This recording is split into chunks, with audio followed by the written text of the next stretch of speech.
if you're looking at this person with 19 million followers and the content is like, it's like pushing an ad, you're not going to get, like, authenticity is so important. Right. There's such a misconception around the benefits of fiber, and people just lack the understanding that fiber is a foundational health and wellness tool. How important is packaging for the brand? I think it's extremely important. Yeah. I mean, it also too, it's like the first connection that people have with the brand. Are there certain colors for packaging that work better than others? Hi, everybody. Hello. Hello, Shannon. We have you as a guest. We have a great guest, you guys, today. If you're somebody who is an entrepreneur, has a great idea for a business, or has a startup, this is the podcast you should be listening to. All right, because our guest today is Shannon Race. She is the principal at Starshot Ventures, which is a venture fund where they basically invest in brands, emerging brands, or ideas, which we're going to talk about. She's also the co-founder of a company called BioMe. We're going to get all into it. And we're going to learn about how deals are made in the venture space. What are some like hot things that people are looking at now? Like what's emerging, what's trending. And so, like I said, if you are an entrepreneur, you know, you're going to like this one. So stay tuned. So hi, Shannon. Hi. Thank you for having me. Absolutely. I know we were talking so much before we even like started this whole mic thing. I'm like, oh my God, like we had like a whole podcast before the podcast. I know. So much to say. So much to say. And this happens all the time. Usually like, some of the best information gets done before or after the podcast. So I'm like, I'm like, stop, don't talk Just need anymore. to have like a running, like, you know, Q-tape or something. Yeah, exactly. That would be a good idea, actually. I think I'm gonna think about getting that, starting to do that. So let's start from like the begin. I think the first thing I want to tell people is that Shannon was someone who worked on some of the biggest brands. Vital Proteins is one of them. Yep. And it was sold for, I think it was the biggest sale in like wellness products, right, in history. Yeah, it's huge. Yeah. Huge exit for the vitamins and supplement space. Yeah. So I want to talk about that because that's a great hero product to talk about, right? Sure. Like talk about like how did like in a very crowded space, right?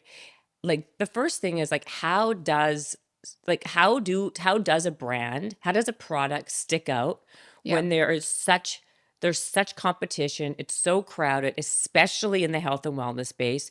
You have a bazillion supplements, a bazillion brands. Yep.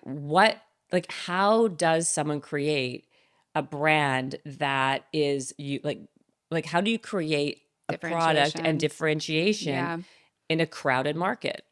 I mean, listen, it's really difficult. I think, you know, looking back at the Vital Proteins experience, it was a really interesting time. We were kind of in this precipice of like the world and media and how people were viewing vitamins and supplements was drastically changing. Vital Proteins was also collagen supplements, and that was very much a category creator, if you will. There at the time when I started working there in 2016, you know, nobody was talking about collagen supplementation. It's kind of laughable now. I think back, like the girl who stepped into that office to start that job was like, I don't really even know what collagen, you know, is or does or what we're doing here, but I'm excited and ready to dig in and ready to be a part of this. And, you know, now it's like, you know, everybody takes collagen, so it's pretty wild. That's great. So was Vital Proteins the first to kind of to start that bandwagon of collagen? It was. So there were some older brands that had been in the space for maybe a few years, but very, very focused on what like in the nutraceuticals and like the cosmetic kind of space. In the beauty world. Right. Yeah. So, you know, there hadn't been a brand that came through in the collagen space that was really focused on fitness and lifestyle. And Vital Proteins and the collagen that, you know, Kurt created was from his own personal journey, his health journey. He was a runner. He was really looking to, you know, create a product that runners could take and help extend the longevity of their joints. And so that was like the birth of Vital Proteins, and very differentiated from what was existing on the market.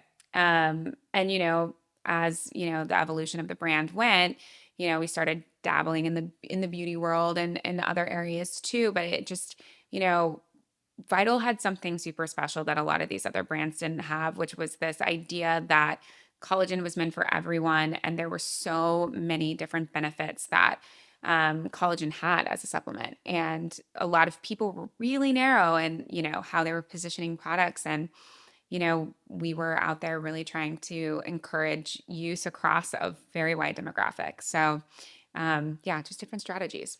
So what is the strategy? So let's say so Kurt creates Vital Proteins. He comes to you guys because he needs money. How far was he along before you guys came on board to help him grow it? He had been, the brand had existed for about 3 years, roughly. So I think when I started, we were maybe just getting to like cresting like 10 million in sales, still very small. Um, and so, yeah, I mean, he started building a team around like where he really saw the brand going. It's just so funny. We've been working on some internal documents, and I pulled up this old Vital Proteins picture of Kurt whiteboarding in a WeWork when I first started, and it was like, we were really focused on these different verticals that we wanted to really, Yeah. penetrate, and it was like fitness and beauty and nutrition, and we had people at specific like the helms of each of those categories, and like how it was all interconnected. And it's just so crazy to look back at how we were thinking about attacking the market then versus how we ended up attacking the Really? market, which is so, yeah. Isn't that always the way it is? Like, I think, organizationally, the structures are constantly evolving and shifting, and, you're kind of figuring out like what is really working in our strategy. And one of the biggest things that had so excited to be a part of and like on, the forefront of was building this massive influencer program that ended up becoming, the secret sauce of the brand and the moat, as we called it, to a lot of the success that we built there. Because we were building community online and really, leaning into expert voices and a variety of different niches and reaching so many more consumers than we otherwise had through other traditional marketing tactics. So, well, that's the thing, right? Like, I feel like that's the game now. Like Yeah. that's why the wellness brands like AG1, Yeah. like they spend a ton of money. Tons. Like probably their the whole most. That's their strategy. whole strategy. Yeah. But Is they're also just a D2C brand, an online brand. They're not, well, actually, no, I think they are expanding into retail now. I don't know, but okay. So Yeah. tell people that. So that's interesting, right? Because Yeah. then if you are just an online brand, Yeah. right, you don't have to going into brick and mortar is very. Margins are better. You don't have to deal with all of the hoopla that comes with. Well, tell us the difference. Say, why would somebody do a business only online versus Yeah. what's the benefits of being a business online versus going into brick and mortar? I mean, I think truly it's, the margins that you have. If you're strictly selling through your website and you have your own fulfillment center, you're, vertically integrated, let's say, your margins are going to remain extremely healthy, which then gives you more marketing dollars to invest in, telling the world about your brand, advertising, performance advertising, influencers, what have you. The minute you start, but that's also can be a downside, if you don't have distribution points and major retailers where, people can easily access your product, you're relying on people being willing to go to your website and sign up for an AG1's case of subscription and maintain that subscription. And, that's their only kind of real touch point with the brand. Obviously, being in retailers gives people other opportunities to have a touch point with the brand in the physical world. So there's like good and bad to it. The upside is the marketing dollars. You have so much more that you can reinvest in the brand. Well, I mean, because now isn't it just all about like the influencer marketing? Like every brand that does very well spends a lot of money Yeah. on social media. Like Yeah. it's no longer the traditional way. But what was interesting about Vital Proteins is that they spent a lot of money on getting Jennifer Aniston Yeah. as a spokesperson. Yeah. And I was It's a like, good story though. okay, tell me the story, because like I'm like, why would a brand like that spend, like, obviously I didn't know what I was talking. I'm like, how much did you guys pay her? Like in the 20 million, 50 million? Yeah, in the double digits of millions, but it was also the contract was structured in such a way that it was tied to performance goals and KPIs and things. It was a really smart deal, which clearly came back in spades for us. Yeah, Um, clearly. but the story and the reason that's the thing is I've talked before about this with a lot of people. Like, I don't necessarily encourage celebrity partnerships personally as a marketer, predominantly because like they tend to be really inauthentic and they just, they're just going to dry up your marketing budget and probably not produce the results that you're looking for. Um, the reason it worked so well for Vital though was, and this is the story, the lore of it all. So the day before I started my first day at Vital, I was doing some online research and just trying to figure out, okay, like where have they been placed in press? Because I started as a PR manager there, which is also hilarious to think about now. Because I was head of global marketing as I left, so a lot of upward upward transitions there. Wow, you went from PR manager to the Yeah, head of global marketing for Vital Proteins. yeah. That's a big jump. It's a lot. Yeah. And a totally different area too. I mean, Totally different. they're sisters, but There not. was a lot of interwoven kind of strategic things happening on the marketing front that afforded me the opportunity to kind of like, okay, I'm going to take on this additional responsibility. Okay, I'm going to take on this additional responsibility and kind of helped build my path there. Certainly not what typically happens. I'll forever be grateful for those opportunities and, Kurt entrusting me with that and having great leadership supporting me along the way. But that aside, No, I want to hear the story, but first tell me yeah. the Jennifer Aniston story. Like, So how did it happen? yeah, so I found a Well and Good article when Well and Good was still, really up and thriving. I don't know what happened, but um, where she was talking with her trainer about, what her typical post workout smoothie is. And there was a link to collagen peptides in there. And I was like, that's really random. Also, haha, I'm going to start at this company that sells collagen peptides like that. I've just never heard of this before. So I click the link and it goes directly to the Amazon storefront, Vital Proteins collagen peptides. And I'm thinking, oh my God, are you kidding me? Like Jennifer Aniston, this is 2016 also too. Still a small company, not ready to take on a celebrity endorsement, but I was like, this is huge. This is huge. So start my first day, sound the alarm. We did some stuff with it on social, but the craziest part was, we ended up getting in touch with her manager who confirmed, yeah, she's a user of Vital Proteins collagen. And I was like, that is crazy. And so through the years, sporadically, we had tried to work out a deal then, didn't come to fruition, wouldn't have been the right time. We wouldn't have really been able to probably support, the what would have come out of that. But I came back full circle before I left and moved on from Vital, which was crazy. But the authenticity of that Well, how relationship, did it happen? Like, how did it come full circle? You missed the they, best part. I mean, it was always something like we always knew in the back of our mind. She uses it, right? How did you Yes. convince her to come on board? A- And Yeah. why was like, because you said yourself, most celebrity endorsements don't really work that well. You're spending a lot of Yeah. money on a lot of like nonsense. Yeah. But for whatever reason, she's one of those celebrities that really moves the needle. Well, listen, she doesn't do a lot of brand deals. And I think that was That's true. one of the bigger attractive things about her. At the time, she also didn't even have any social media. So when we were, which is I funny remember, because right? we were, we built this entire brand predominantly on social media. So we're like, how are we going to work with a celebrity who doesn't even have an Instagram page? We did get to basically launch her Instagram Yeah. with Vital Proteins as like the deal. Yeah, I think she started posting maybe like a week prior to the announcement of our partnership, which is crazy. So though it was almost like, so many synchronicities, so many things happening in tandem. It was like beautifully aligned.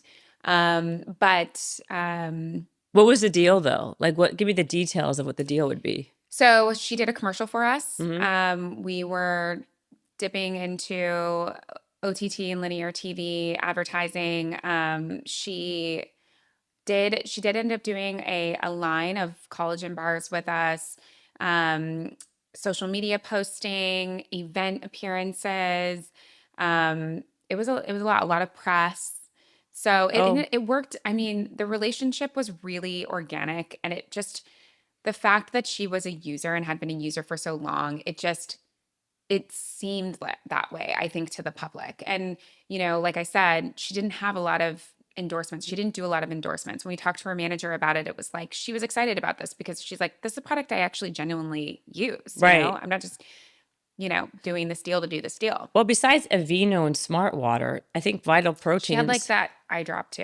Oh, I Or don't that even was, remember that eye yeah, I drop. love, I think. I don't, but so that you're right. So but did you see the sales skyrocket once Jennifer was Oh yeah, on board? because it was a huge part of a big like Amazon Push. DSP play, like a huge advertising play on Amazon. The uh, the different streaming ads that we did, yeah, it was a big deal. I mean, it was kind of funny because the actual campaign itself launched probably a couple weeks after I formally left Vital Proteins.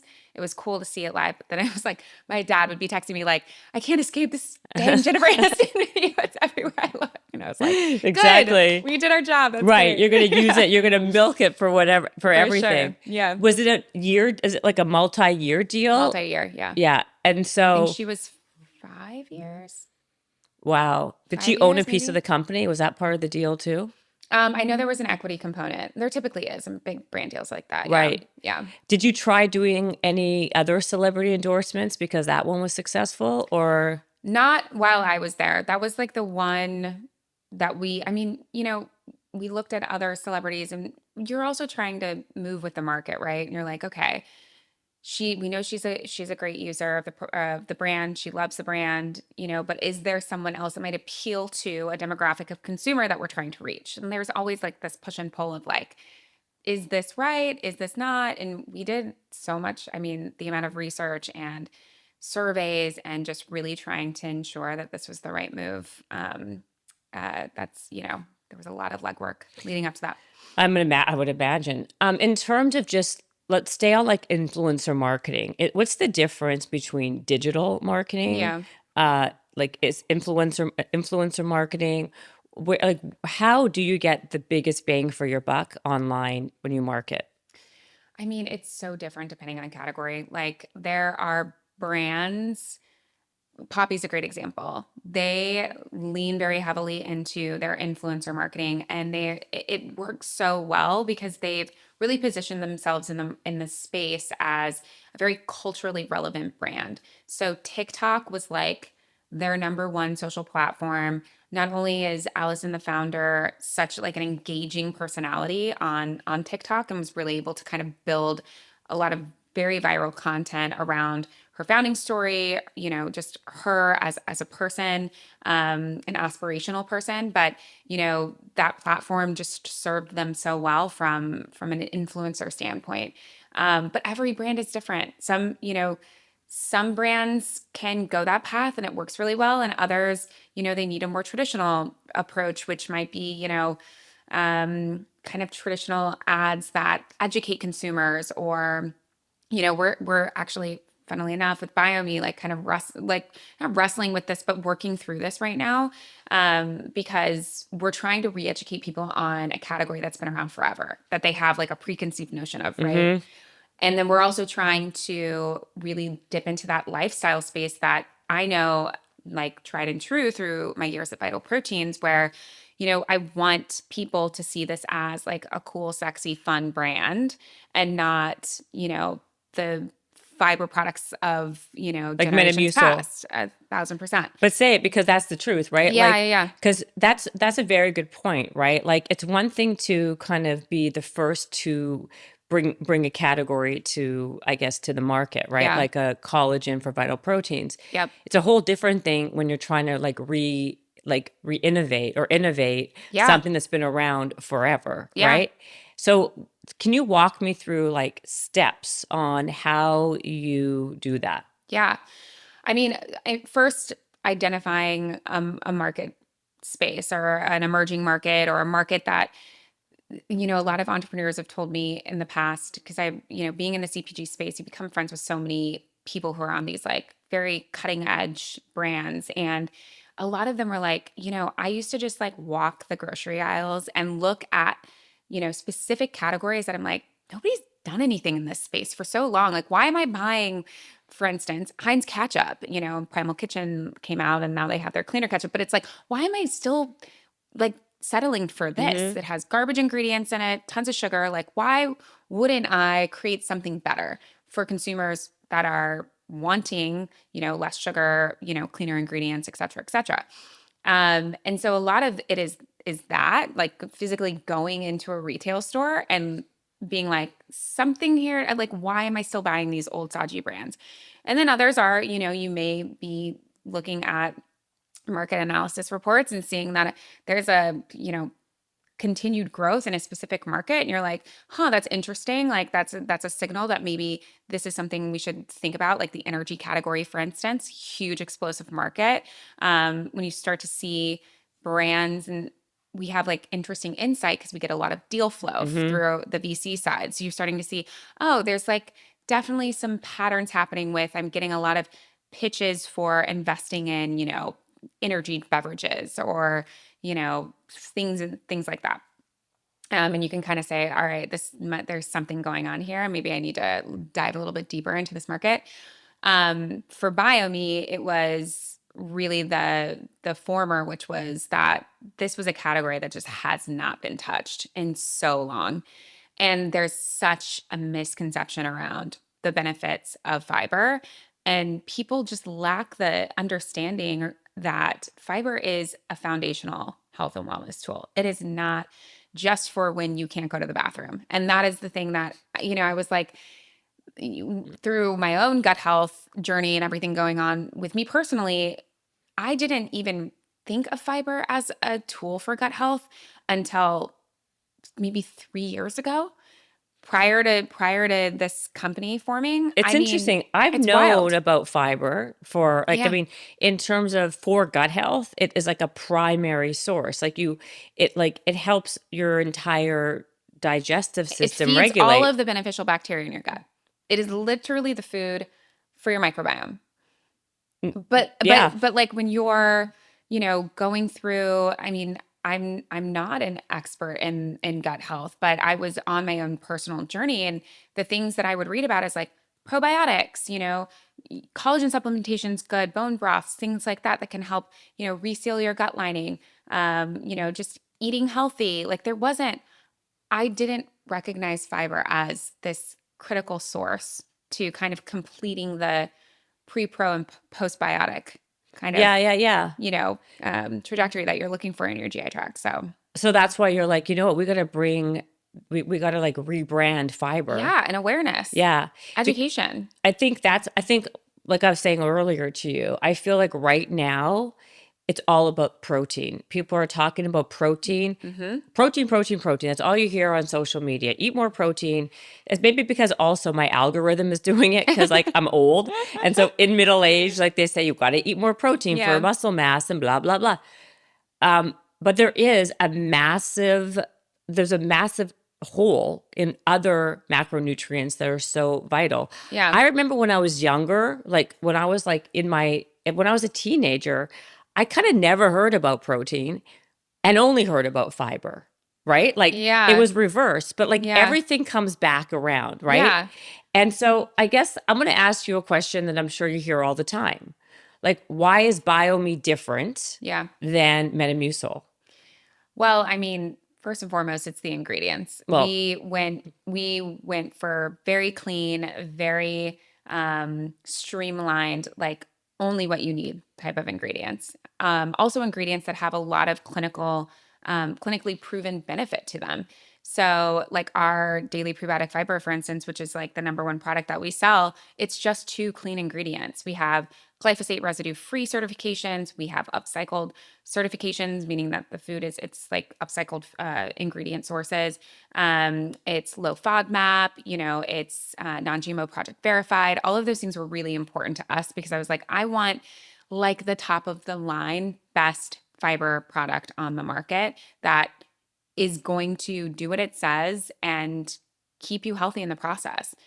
okay, why not just eat more vegetables or fruit? You Like, should, why take a but you supplement? should. It, So And that's like the other thing too. I talk to people a lot. I'm like, I'm not saying only take fiber supplements. No, you need diversification of fiber. So you should be eating a lot of fiber in your diet. It's just that we live in this modern world with crazy schedules and lifestyles, and to get, for women on the low end, 28 grams of fiber in your diet a day is really, really difficult. So like some, visual examples for you. I think it's 10 cups of non-cooked spinach is 7 grams of fiber. There's yeah. What? Yeah. So there's 7 grams of fiber in one scoop of BioMe. So like when you start to think about it, you're like, holy crap, like that's a lot of spinach that I need to eat. Excuse the pun. Or an apple is 4 grams with the core and the skin and everything. And so Wow.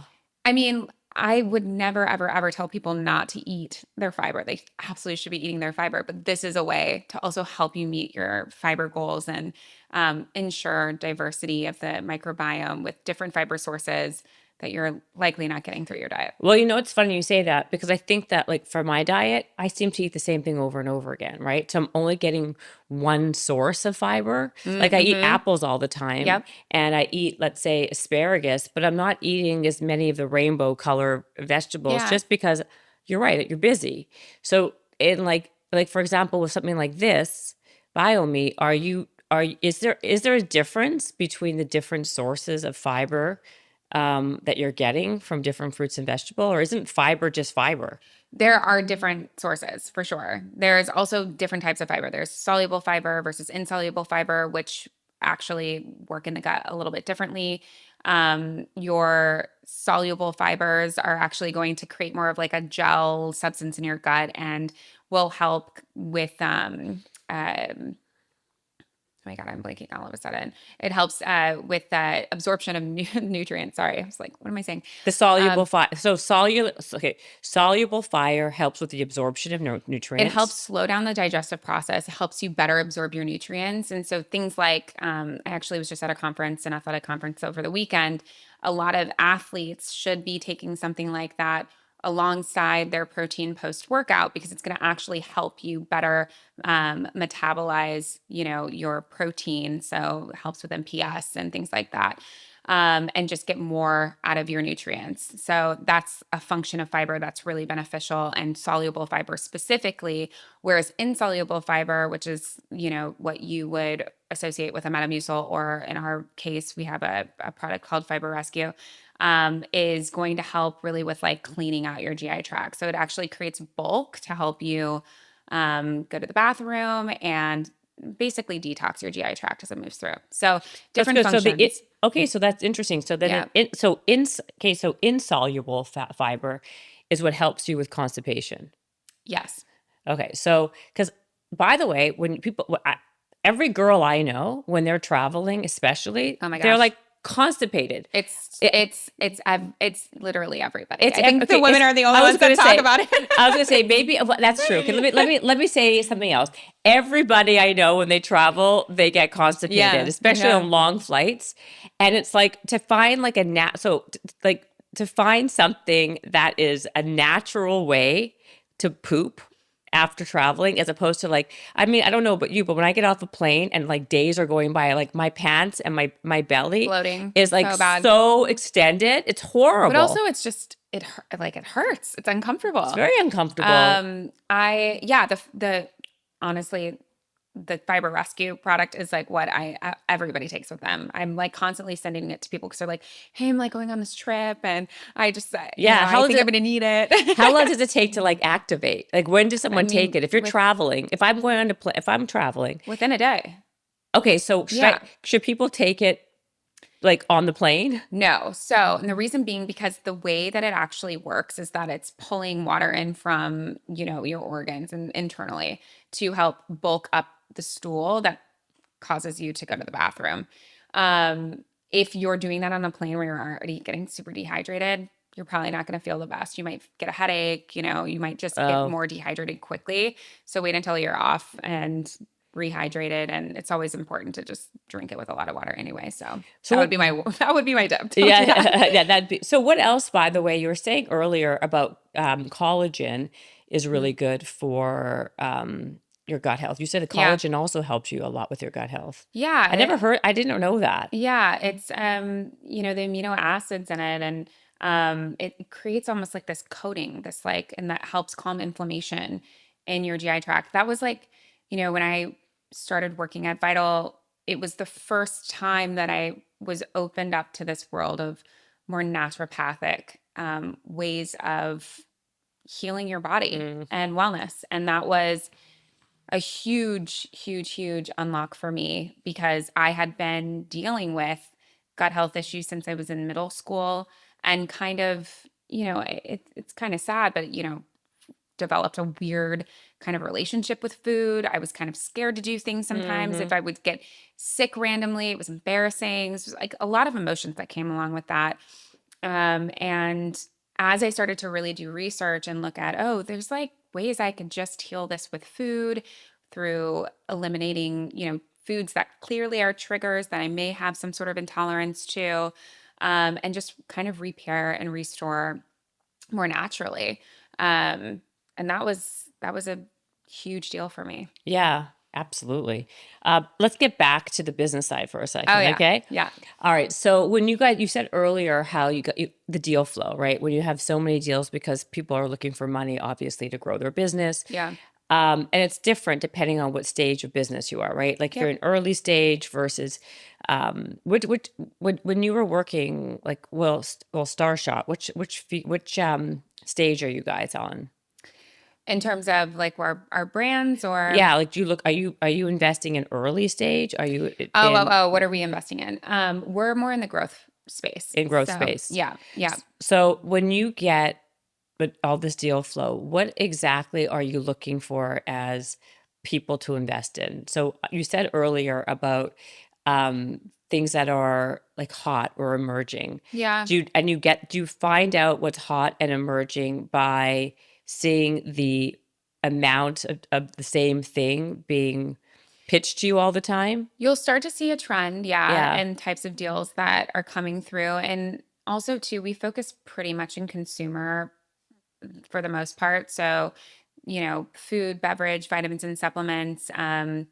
There's consumer tech, there's a little bit of biotech in there, but mostly we're focused CPG. in CPG. Yeah. Yeah. So that's consumer product packaging. That's like snacks and stuff like that. Yeah. So you do start to see trends. Like there was, a massive trend in like everybody was making a bar and trying to make a healthier bar and, things like that. Isn't that But still a trend? I feel like there's certain things that never go out of style. An it energy is, drink. yeah, it is. But you also have to look at like, is there actual differentiation in what's happening in that space? Or is that just a super saturated space that, would take so long for you to create something incredibly differentiated that actually might be interesting for an acquirer? So, like, the way that you think about it as an investor is not just whether or not this investment is going to pay me back, but like, is there an exit path here? Is there a way to actually see this investment through?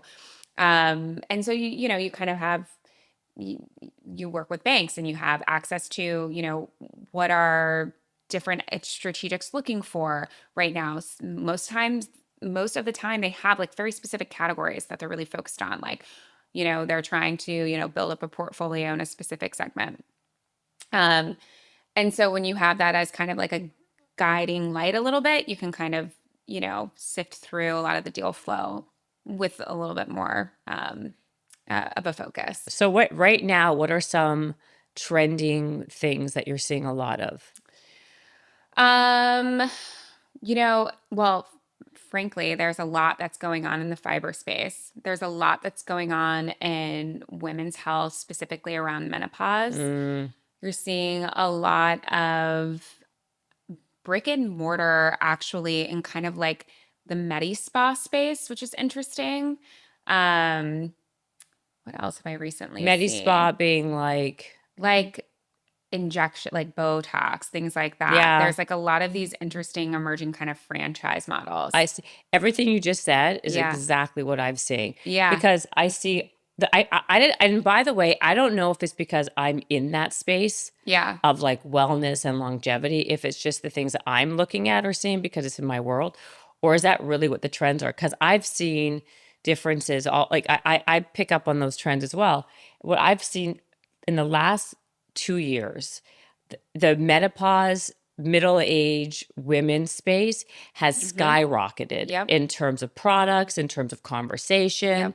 and it's become like a juggernaut in I guess in the finance industry. There's so much money in it now. Like the doctors who are talking about it are making a lot of money. They're becoming celebrities in their own way. Um, Hormonal therapy is Yes. huge. Yes. Yeah. So all these telemedicine places that are hormone clinics are becoming Yep. massive. Peptides are huge. Mm-hmm. That's what I'm seeing a lot Yeah. of. Peptides is another big one. Yep. Yep. It's just really interesting. Like I also too I love to see that like perimenopause and menopause are being talked about so much more and brands are starting to cater towards that demographic of women that I think has just been forgotten for since the beginning of time. It's Right, just right, like, oh, right. good luck, like go to your doctor, like you're gonna have hot flashes and Yeah, best of luck. But yeah. like nobody's really talking about, hormone health is just so incredibly important for women throughout all stages of their life, frankly. I think a lot of hormone imbalance can effectively help keep people from experiencing a lot of um, kind of crazy things going on in their life as they go through each phase of their life. Well, if you Uh, want to know the truth, I actually think it's very dangerous because you're fucking with hormones, right? You're screwing with your mhm. hormones. And the problem is when something becomes very trendy and there's a lot of money that you could be Mm, made, that you can make in this area, yeah, every charlatan comes out of the woodwork and that's is true. selling you hormones or telling you need hormones or prescribing a hormone. And that's one area that you should not be screwing with without a Yeah, trusted medical totally, person. totally agree with that. And what I see a lot, especially on social media, everybody's talking about Hmm. like, oh, hormone therapy. Oh, yeah, get testosterone. Everyone I know is shooting themselves up with like so much testosterone. And they're listening to people who are like ninnies in the Not business. qualified. Yeah, Yeah. yeah, And even people who are qualified, you have to be very, very careful because people who are even qualified, they're getting like kickbacks from all these companies and they're making money because every time they're putting a pellet in your butt, like a testosterone yeah, pellet, they're making $1,000. They're charging you two, and they're making 1,000. yeah, So you have to be so definitely. like conscientious of who you're listening to. That's what's really like to me. That's what's very scary in this wellness space. It's Yeah. one thing if you're peddling a protein powder or a protein bar. It's the underbelly of the supplement world, right? It's like where people see opportunity and they take advantage of Yeah, people. snake And oil salesmen yeah, yeah, totally. or not. And by the way, I shouldn't even say snake oil salesman. It could be anybody, like I said, who's opportunistic and is like, you know Yeah. what, I can talk about this. I mean, there's a lot of doctors who, I don't know if they got like that they got like a hormone certificate, if there is such a thing online, and they're like talking and talking about like hormone therapy. Like if I had like not like I'm not trying to like preach on my little, what do you call it, that white, what do you call that thing? Like, I don't Oh, mean to, on your I on don't your mean to like my soapbox. Yeah, soapbox. Yeah. yeah. I don't It's mean to be like preaching on pedestal. my soapbox. I'm just very concerned, right? Because Yeah. a lot of people I know, people are DMing me, asking me, they're like, what do you think? Do you think I should go on this or go on that? I'm like, hello, I'm not a doctor. I don't even know. No, for sure I'm that not should even. be prescribed by a doctor. Like you should be getting blood work done, all of that. And All of even do it from, but my point is, but the reason why, not to digress, but like to me, that's a massive trend right now. Yeah. Yeah. I mean, I think everybody's looking for whether we want to admit it or not, like the quick fix. I mean, we could talk about That's been like that for all, like for GLP-1 and all of the things that are happening right now in that that's a world, which that's a is peptide yeah. technically, right? Yeah. So that is like, that to me is like, that's the most popular peptide, Yep. right? Hmm. It used to be other ones like CG something something or BPC 157, that's for like inflammation. I can go on about this for inflammation, but I won't. I don't want to bore you guys. But I what I also, so that's one area.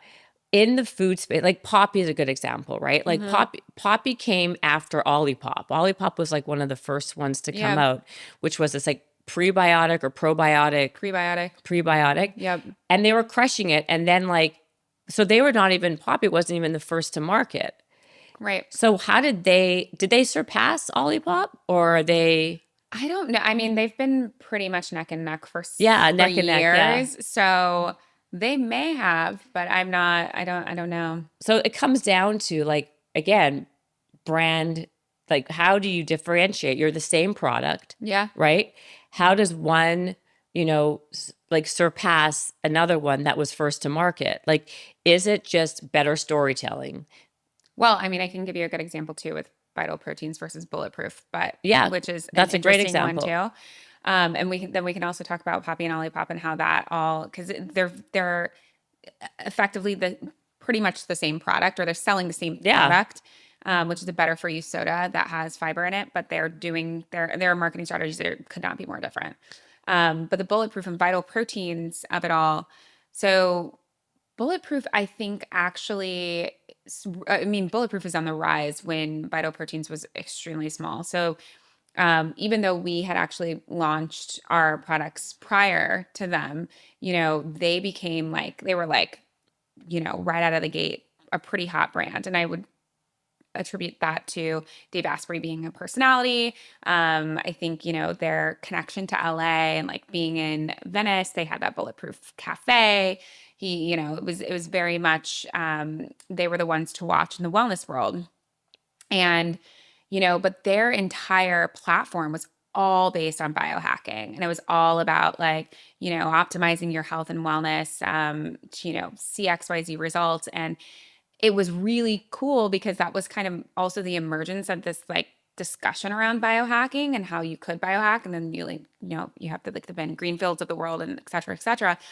And Dave Asprey was really like at the forefront of that. He was really eccentric, like had a lot of frankly, sometimes crazy things to say, but he really was like living, breathing that brand. And I think that really grabbed a lot of people's attention because it was just so unfamiliar and unique and interesting. Um, we, on the other hand, were very much more like mainstream, mass market, like general appeal. We weren't trying to tell you how to biohack your way through your life. We were telling you, collagen can help you with foundational parts of your life, like your joint health, your skin health, your, gut health, etc. And so it was, I think, what ended up happening was the biohacking was really, really hard for mainstream America to grab hold of because they're like, what? I don't understand it. It's too much, way over my head. Mm. And we were very much in the space of like, we just want to educate on the benefits that, frankly, Joe Schmo and, Totally. Kansas can relate to. And so completely different approaches to how we addressed the market, which I mean, now you see what happens when you narrow yourself and your focus so much and can't get out of your own way versus when you really think about how do I attract the widest pool of consumers? I'm glad that you just brought that up because that's a great area to talk about, right? Because there's a lot of conversation on is it better to be more niche because then like you are creating you're a community and then you're not like people say like not everyone's going to love you, but if you have like if it's better to have people that are like hardcore fans of yours, Mm-hmm. right? That are, true blue, but smaller than like than just kind of cast a wide net and like just try to be like everything to everyone, right? Mm-hmm. So when do you know or how do you know when you should be niche? Because it works sometimes like that versus what you were talking about, which is casting that wide net and being much more friendly to Yeah. like the masses. I mean, I think there's like a couple different factors that really need to be aligned for you to have a successful company that speaks to the masses, but also doesn't waver from, the values of the Hmm. brand.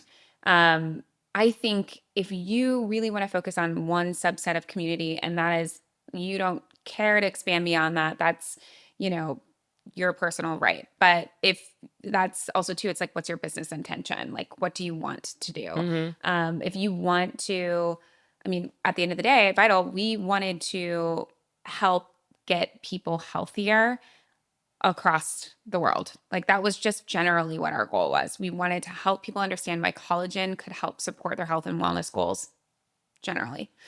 Um, and what we weren't willing to sacrifice on was ingredient quality, integrity of our brand, certifications. There were certain things that we were like, we're going to do this in the healthiest, better for you way, if you will. And those are the things that we're not going to waver on.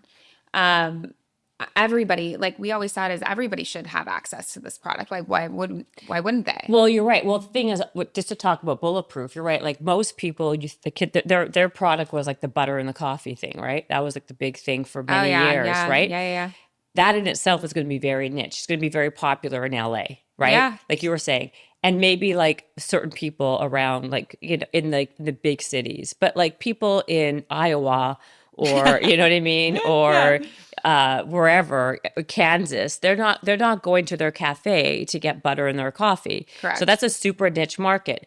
But like to your point, I think when you have a founder who is a big personality, it helps, right? Because It does. he's building a community, right? And Totally. so he'll have a lot of people who are like fans of his and followers who will just like listen to what he says, and that will kind of generate a lot. But Hmm. like what I'm getting from this, like from over, like even that we were talking earlier about the Poppy founder, right? Who's Yeah, on TikTok talking about her story. yeah.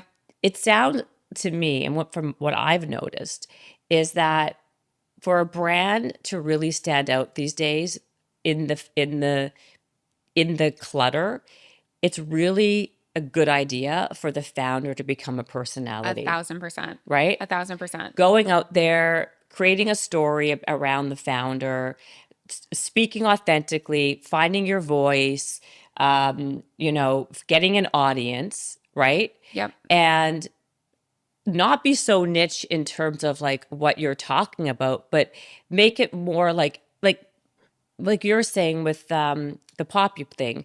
She's not talking to like a biohacking community. She's talking to like all women or all people who have children, or like Sure. it's a bigger market but still niche at the same time. Yeah, she's relatable. But she's relatable.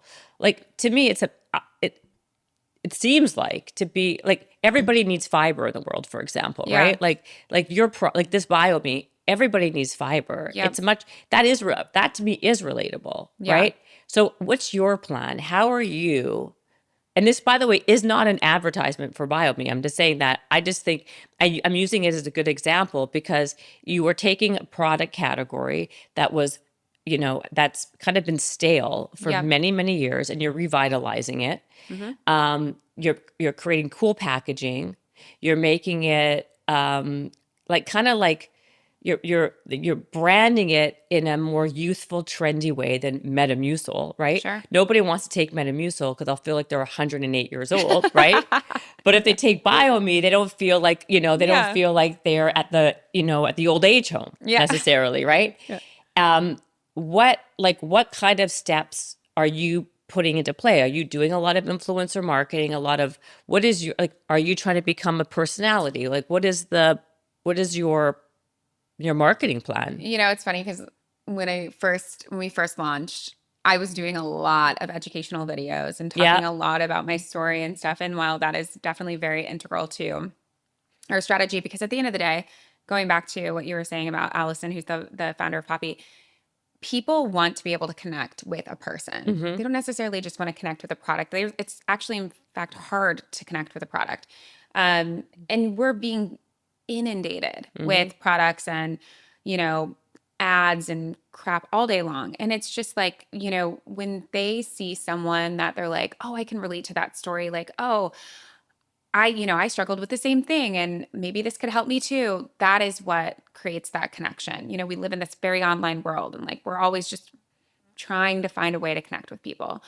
And so my story as it relates to BioMe, and not even just my story with gut health, but like my entrepreneur journey, or my journey with, how I got to where I am in my career, like all of those things are super relatable, and people care to know them because they're like, maybe that's like, maybe there's like a nugget of information in there that I can take with me and will help me on my path, or whatever that is, gut health, career, what have you. I agree with you. Like, this is why I like doing this podcast with you, because there's different verticals that we can cover Yeah. that I think a lot of people can get from. Number one, like how you took your career and went from being a PR manager to running global marketing for a massive brand. Yeah. I think that's very like inspirational for people who think that feel stuck in what they're doing. Yeah. And you're giving the positive message that, you know what?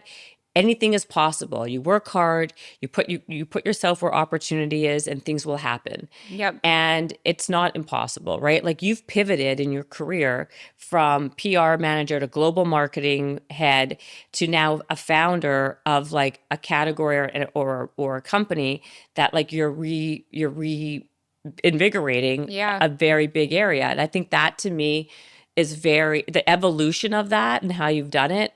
I think if people are listening, what they should get from that is like, no, nothing is impossible.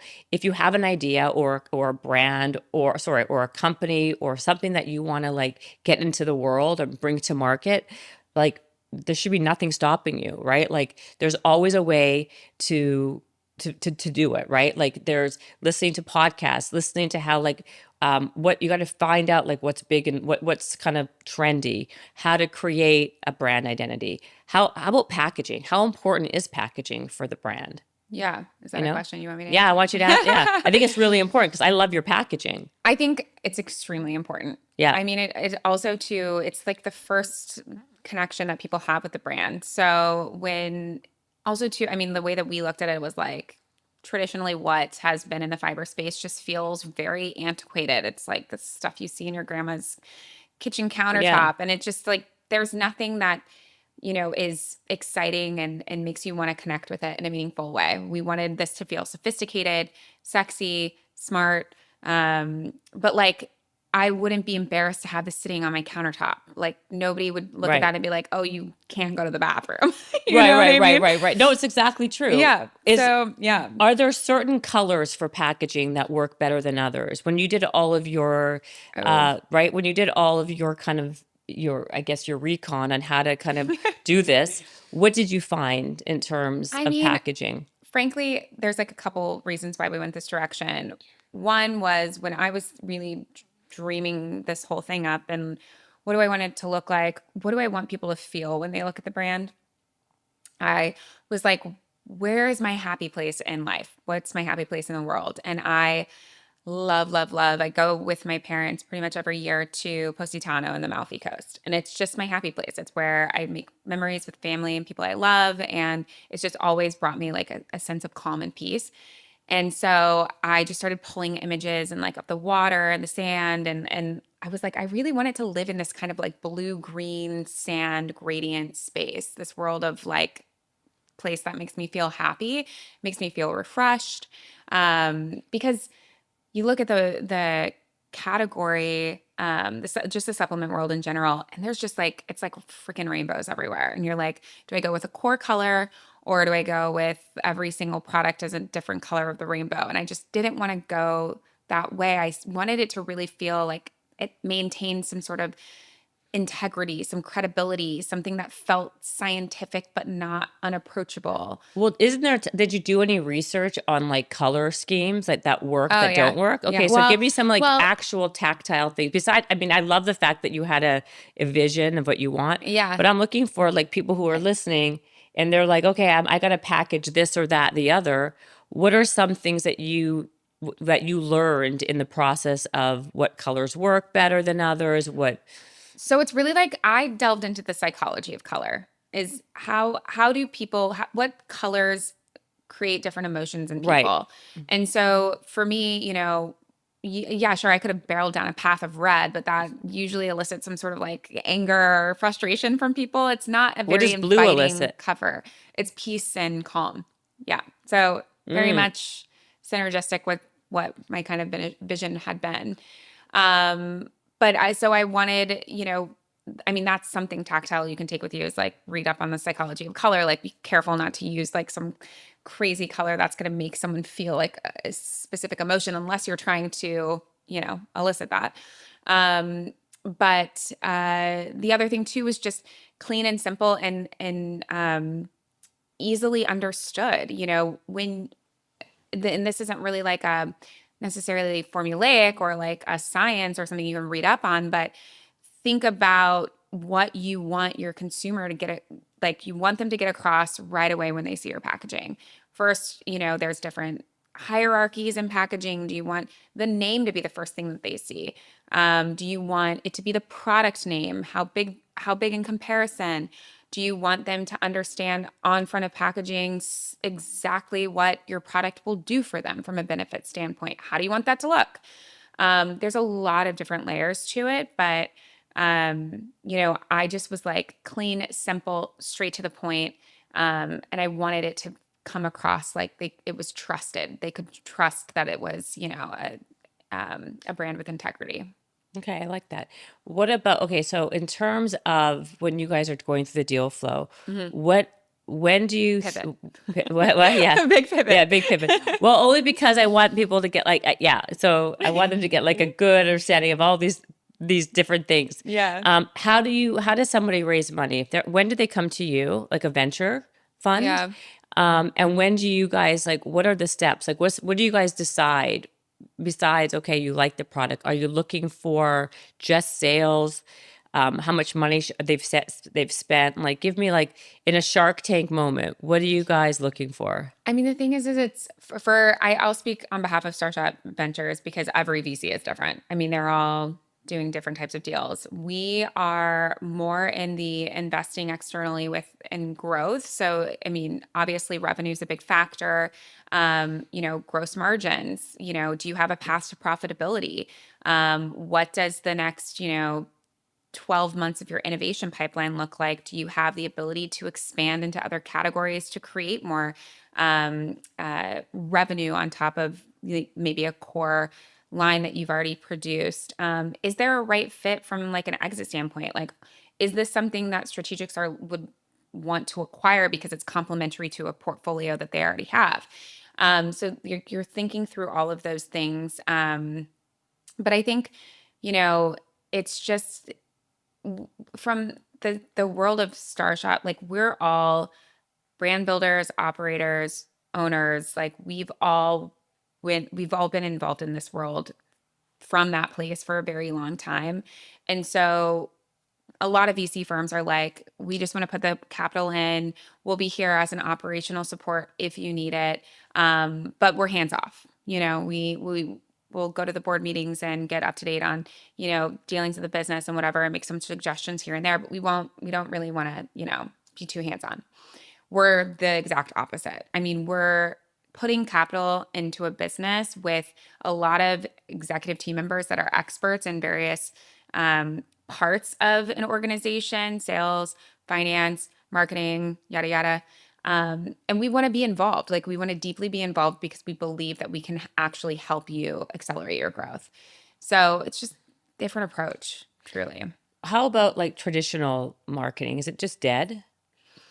We'll define traditional marketing. Like, that's what I was gonna say. What is traditional? Like people, like mail you get in your mailbox. I mean, like, yeah, like Direct mail. TV. I'm just trying to think of what people No. do traditional magazine articles, like things like that. I mean, yes, print is tough, but Print is dead. print in the magazine world, I think, is really pretty dead. But TV, I mean, nobody's watching. actually, I mean, but it's all kind of pivoted to streaming, and so you have all this opportunity with ad streaming, and Oh, that's true. that's huge. That's a huge, if you can afford it, that's huge. Because that's expensive.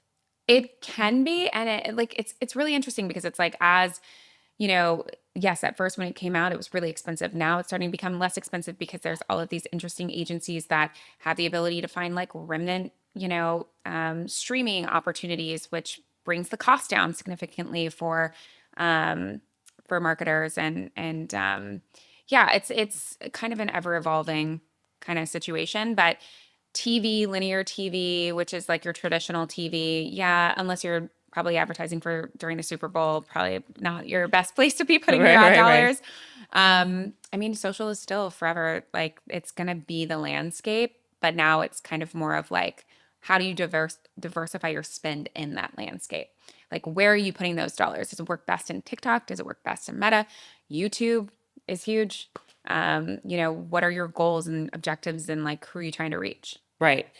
And then coming like for the future, do you see where do you still see gaps in the market From a product from a standpoint, product standpoint? oh goodness, this is. I wish I had had some time to think about this. I don't really know. Because I'm sure if I knew off the top of my head, I'd be trying to figure out how we could innovate Yeah, yeah, in yeah, that right exactly. away. I mean, I think that the beverage space is always going to be an interesting one to play in. It's the Um, hardest though. it is Refrigeration the and hardest, but well, yes, but if you can create shelf stable products, there's so it's many though. I mean, listen, like there's so many Me Too brands. Like there's so many of everything, right? Like again, like no matter I just and then one just pops again and you're like, how did that happen? Like in the supplement, like Ritual crushed it. oh yeah. You know, Hmm. why? Is it because they have a see-through bottle? That's like that's the secret. Like why does some brands just like totally click on Instagram and social media? Is it because it looks visually appealing on social media, right? Because if influencers want to talk about something that looks cool.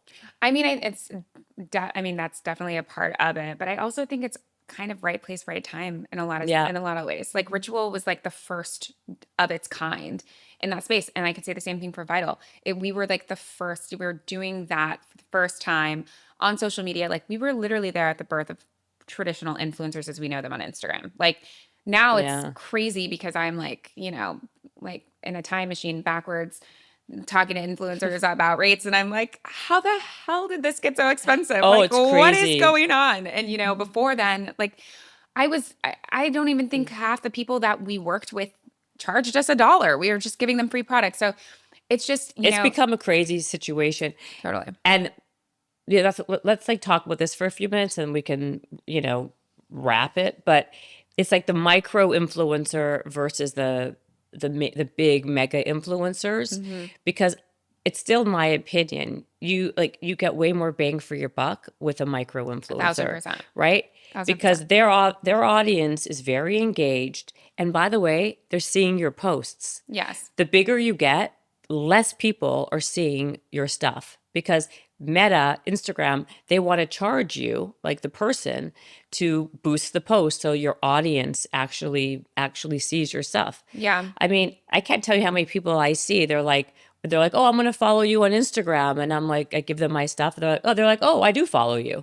That happens like a lot, right? I Sure. think people only see a very small section of someone's Totally. And stuff. it's usually like the content they're engaging with the most Hmm. or like the type of content that they're engaging with the most. I mean, I find yeah. it very interesting, and I think that I've heard a lot of stories from different founders and CEOs of people who spend a lot of money, millions of dollars. So they're like, "Oh, we're getting this person who has 20 million followers. They're going to talk about our supplement." I'll tell you a story. Okay, one of these very big brands, these very big supplement brands, they spent they spent like $5 million on this girl who's very well known, who has, I think she's 19 million followers, and they were so excited. They're like, Yeah. we're gonna make our ROI, we're gonna make our return on our investment for sure. She's gonna post this many times, she's gonna do this and this and this and that, and they paid her a ton. Like they went way over the money they had, the budget. The girl, not only did it not perform, it was so like the performance was so minuscule. I think that it only converted into 3 or 4 bottles of the supplement. You're kidding. No, That's it horrible. was horrible. Wow. And I think this happens more often than not. Invest your money in getting 20 really good micro influencers, like 10,000 followers and under, Absolutely. and save yourself a lot of money. It But will. also too, because like if you're looking at this person with 19 million followers and the content is like, it's like pushing an ad, that's, you're not going to get, like, authenticity is so important. Right. You have, I have influencers that have frankly become friends over the years Yeah. that are like, they have the most engaged communities because people are like, they're just real. They just do everything like they would in normal life. It doesn't feel like they're pushing like a specific, idealistic lifestyle. It is really them. And like, for instance, I was with Katie Storino over the weekend. She is like, Who? Katie Storino. Okay. She's the founder of Mega Babe.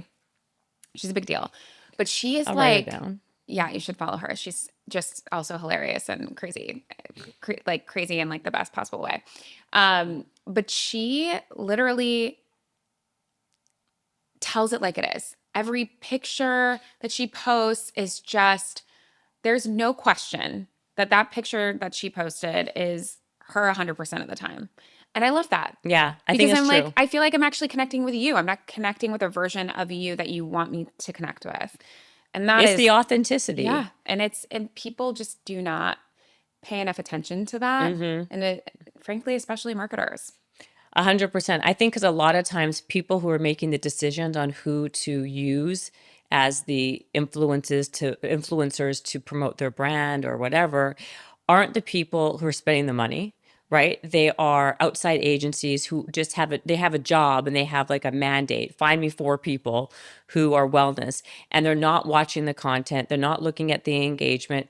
And so it can be a problem, right? And so it doesn't match. Like, it's very interesting to me how when I see, like, you want people who are very vulnerable and very authentic, and it's very hard to find. Yeah. So, and by the way, it's very hard to do that on social media. It's very difficult. Super difficult. Yeah, Super like, difficult. It's like a whole. Because it's an unnatural thing. That you're talking to like a camera. Exactly. Like it's a very unnatural thing. It's so hard. So, and I guess it's also, yeah, like those are just like little things that I picked up on from my experiences in business and stuff like that. You're spot on with that. I mean, Yeah. if anybody takes anything away that's a marketer from this, that is that investing in more of these niche communities through the lens of micro influencers is going to far and away exceed any ROI that they would get from some massive influencer. Absolutely. The other thing is find people who actually are using your product authentically, or who actually has a need for the product. Yes. Because I find that, like, if you're giving it to someone who doesn't have a need for it or like it or care about it, do they even talk about like the things that you're pitching them? Like, I mean, for instance, like I'm like, if they're literally only posting, their outfits every day and like it's all about fashion, like I'm not paying you Exactly. to talk about a supplement. You're never going to be able to engage with your audience. First of all, your audience probably doesn't even want that type of content from you. That's not why they're following you. And secondly, like they're going to be like, this is super random and clearly an ad. This is clearly them just getting paid. 100% agree with you. Yeah. Okay, well, I'll let you go now because I've had you here for God knows how long. Sorry, Ed. Poor Ed. He has to sit here and listen to all of this stuff. But okay, Shannon, you are Shannon Race. Like I said, you guys, she's a co-founder of BioMe. Thank you for coming on here. Thank you. And this was very helpful. I got some information on fiber and gut, and I got some information on venture side. It was a nice like smorgasbord of information. And by the way, you know what we forgot to do on this podcast, which I don't know how we forgot because it was sitting right here. Because normally what I do is I do these like magic mind shots on the show. Can we do it with you? Yeah, because I've had like literally like 5. I keep on saying that, but I had drink 5 today? Well, this is what I do. My normal routine in the morning is I have one before I work out. And then the days I have a podcast, I like end up doing like 1. If I have 2 or 3 podcasts a day, then I'm having like, so I can't have 4. The founder told me don't have more than 2, Jen. And meanwhile, I have like 3 usually a day. I have not had one today. So. Okay, have one. It's delicious. Have you ever had one? Oh, you told me you've had them. I have had one. Yeah, I'm familiar with the company. So. Yeah, it's very good. I like them. Usually these things taste terrible, but these are very, very tasty. And the ingredients, talk about ingredients being clean, very good. They're very good. You guys shoot it all back. I was worried that I was going to spill it and get green all over my No. hands. It's good though. It has a lot of it's like ashwagandha. It's got a lot of good things in it, but it's It does help with the focus. However, we just finished the podcast, so Yeah, it's super good. maybe you'll be focused the rest of the I day. will be focused on all of the work that I have to do now. So Good. Well, then I'm glad we did it at the end, not the beginning. yeah.